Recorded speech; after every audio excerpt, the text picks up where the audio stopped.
In a week defined by secrecy, speed, and global shockwaves, Americans are demanding clarity on who made the call and what comes next. To cut through the confusion, we're joined now by Colorado Congressman Jeff Hurd from Washington. Congressman, thanks for being with us.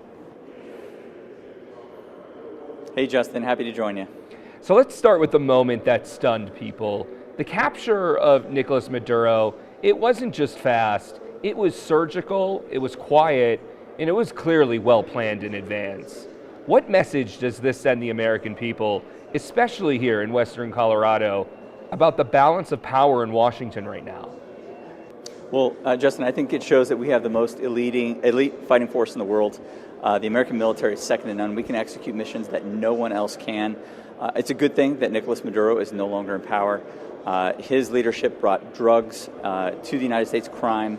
It's important that he's out of office, and the way that we did it was certainly impressive.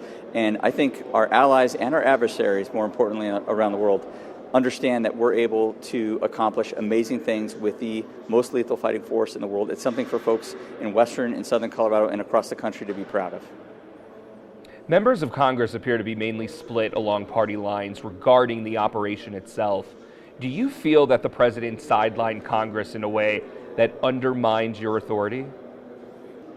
Well, I think this was a law enforcement exercise first and foremost, and the president of Venezuela had been indicted in court in the United States, and so extraditing him to court to bring him to American justice is the right thing. Again, the way that we did it was extremely impressive. I would also tell you that it's not quite as a partisan a divide as you might think. There are a lot of people on both sides of the aisle, and certainly many of our constituents who understand how important it is that this dictator is no longer in power. He was illegitimate. The actual person that was elected president of Venezuela was not installed. Maduro held on. He shouldn't have been there. He was corrupt. He was also using Venezuela as a holding place for Iran and Russia and all sorts of actors who are not working in our interest. This is in our hemisphere. It was the right thing to get him out of power. A lot of people are excited or on board, supportive of the fact that Maduro is no longer in control in Venezuela right now, but there still are critics who are concerned about the way that the operation went down. What do you think that the people who are confused about that or want answers, what do you think that they're not understanding that they should be understanding? If they are like, hey, this is great, Maduro's not in power anymore, but they're concerned about the way that it went down, what would you like them to know that maybe they're not understanding?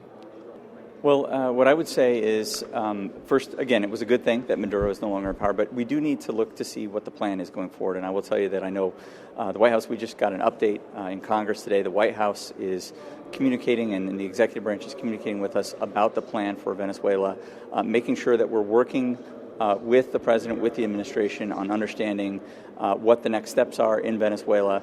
And also the message that I'm sending from my perspective as well is if there's further military action in Venezuela, we need to make sure that we are coordinating with Congress, particularly if it's going to involve additional U.S. forces and absolutely in the case of forces, boots on the ground. So working forward with the administration, there's an opportunity here to change the direction in Venezuela.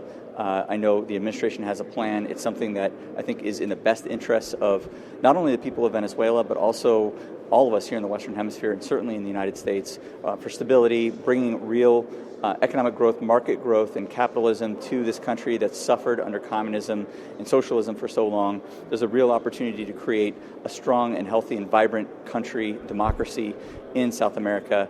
And I think it's important that we work with the president, that Congress works with the president on doing everything we can to make sure that that is both right and correct in scope, but also in accordance with the law. President Trump has been on record, though, saying that regime changes, that they don't work. But it seems to be different now from his perspective. Moving forward, how important is it to you that Congress is consulted? Well, it's important that we have Congress consulted. Certainly, there's a history of this. I mean, going back to even Manuel Noriega in the 90s in Panama. I think it's important that we work with the president. I know that there had been a buildup off the coast of Venezuela, and we've been talking about interdictions and attacks on the drug boats that are smuggling cocaine and other drugs to the United States. So this is something that certainly had been on our radar screen. We had received a briefing on this general issue before.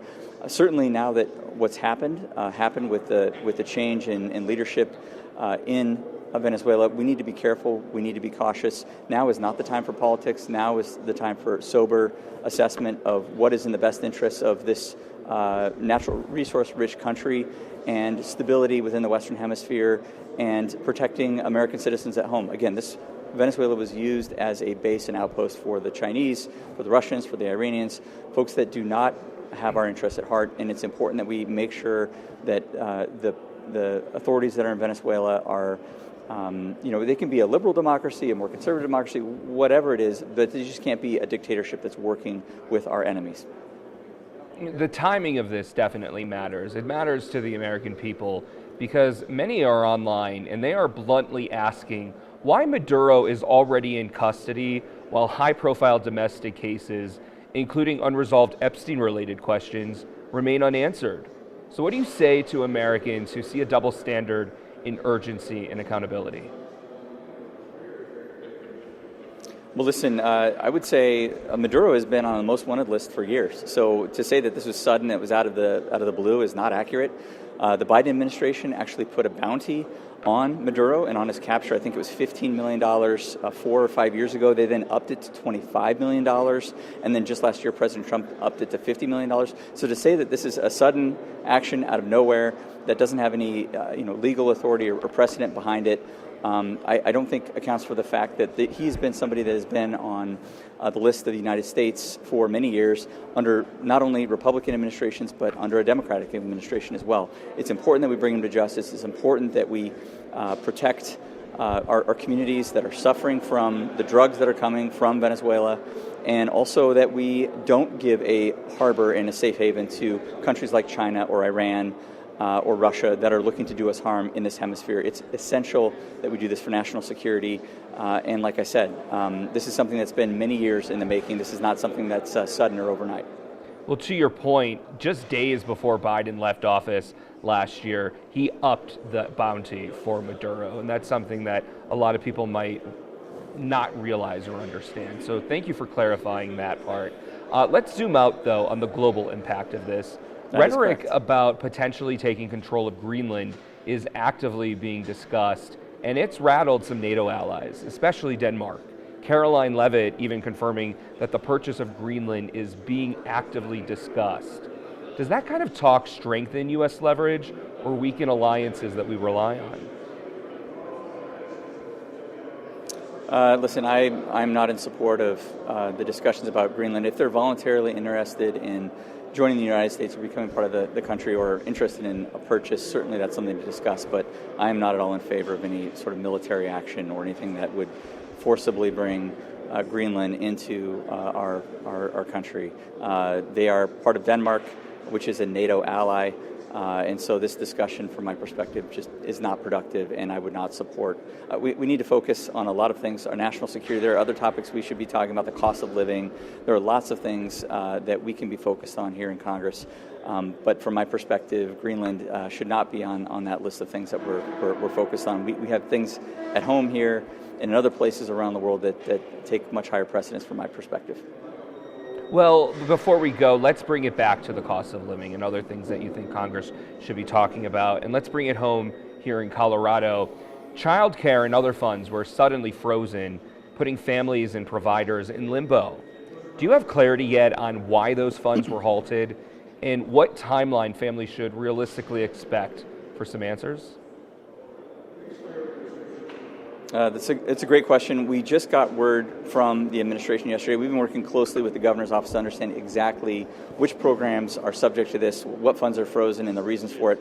Look, I don't think people have to question the importance of integrity in these programs. We need to make sure that these programs are protecting the most vulnerable, the people that they're intended for. Those are programs that I support wholeheartedly. But certainly with the massive fraud, waste, and abuse that we saw in the state of Minnesota, this past week, this past month, in the $9+ billion at least in fraud in one program in one state. I think it's reasonable for us to look and ensure that these dollars are being used effectively for the people that need it the most. Exactly what the nature and scope of this is yet to be determined. We're still, again, working through the details. We just got official confirmation from the administration last night, and we're working with the governor's office and with other state officials to understand exactly what this is, how we can ensure that these dollars are being used effectively, and that we're taking care of the people who need it the most. Well, Congressman, your plate is full there in Washington, starting out the year with a lot to work on. We're glad that you took a moment to tell us what you're working on and kind of clarify where you stand on some things happening right now. Appreciate your time. Thank you very much.